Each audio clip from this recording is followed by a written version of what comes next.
they had to figure out where do you train these new Marines. Surely you cannot send them to Marine Corps Recruit Depot San Diego with the whites or their beloved Marine Corps Recruit Depot Paris Island in South Carolina. So what they did is they carved out a piece of property in New River, North Carolina. And there was an old camp, old CCC, a civilian conservation camp from World War I that was available. It was a dilapidated camp. It just had a couple of structures there that were in terrible condition, but it was covered by woods and it was swampland, and it wasn't a favorable place to have a base. But they figured it would be ideal for the blacks. Camp Montford Point was built by hand by the first Marines who touched its swampy soil on a 1,600-acre tract of Camp Lejeune. We came to Montford Point. Well, we had to finish constructing the camp, this area for the training areas, because it wasn't completed, not for the habitation of Marines coming in. You had to do all kind of construction and cleaning and cutting, the woods out and everything else. So instead of these new recruits arriving at a camp thinking I got barracks, I got training, they literally had to build a camp. They had to literally cut down trees, build a fresh water supply, build their barracks, which was just temporary huts at the time that you could put together with a staple gun, with no heat, no running water. And it was tough. And after they had to do all of that, now they got to go to boot camp. So when we stopped at the main gate at Montford Point, the first thing I heard was, "You get off the bus." So that was just a beginning sign of what was to come that got here. That was the beginning. Training was as tough as it can get. It was very, very tough. Terrible. It was insane. Pretty brutal.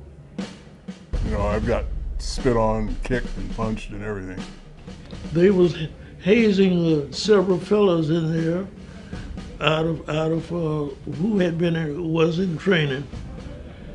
And what I saw, I was ready to turn around like that. We had these prefabricated huts, we call them. And when it rained outside, it rained inside.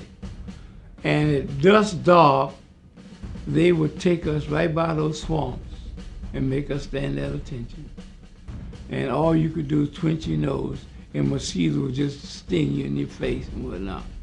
I think that if they used the same tactics today, half the drill instructors would be in jail. Once you came in that gate, you forgot about your name because you were either boy or. When these first recruits got there, they were highly encouraged to go unauthorized absence, or UA, or civilians pretty much know as AWOL, absent without official leave. They would say, nobody will come looking for you. All you gotta do is just take off in the night. Nobody's gonna look for you. We don't want you here. You're never gonna make it here. Just go away. And the whole idea, from what I could understand at the time, was to frustrate you so much that you would either quit and go home or stay in. And so the meaner they got, the meaner I got. I wasn't about to quit. Well, I could see, well, this is what they want you to do. They want you to fail. But knowing me, I'm dogmatic.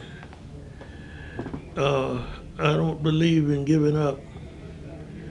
During boot camp, sometimes things got pretty tough. I said, well, Tuskegee Airmen made it, Buffalo Soldiers made it, and some of our slaves made it across that water. And I say, other than death, we're gonna make it. Their prefabricated huts and facilities might as well have been a world away from the white Marines' barracks, separated by the rule of segregation and railroad tracks. White and black Marines seldom saw one another.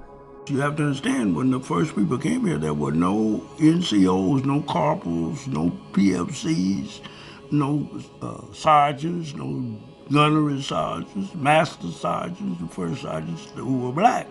I thought the race relations, the separation of races was stupid, ridiculous, a waste of time and money, a waste of talent. But that's the way it was in those days, you know.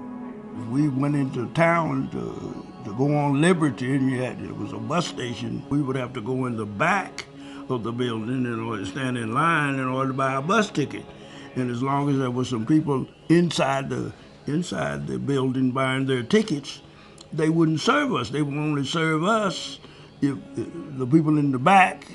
There was nobody in the front that was buying tickets, and they had a bathroom out there, and it said colored and white and all of that. The drinking fountain said colored and white. I never encountered anything like that.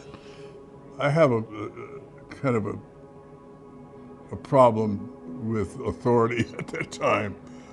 So I did things to just irritate people, like drinking out of the white water fountains and not wanting to sit in the back of the bus. And I've gotten thrown off a couple of buses and got in a fight with a sailor once here in Jacksonville and got arrested by the Jacksonville police. The staff sergeant that was in charge of us out at the rifle range told me, boy, he said, you better be careful. See, we're going to find you dead one of these days. Stop messing with these people.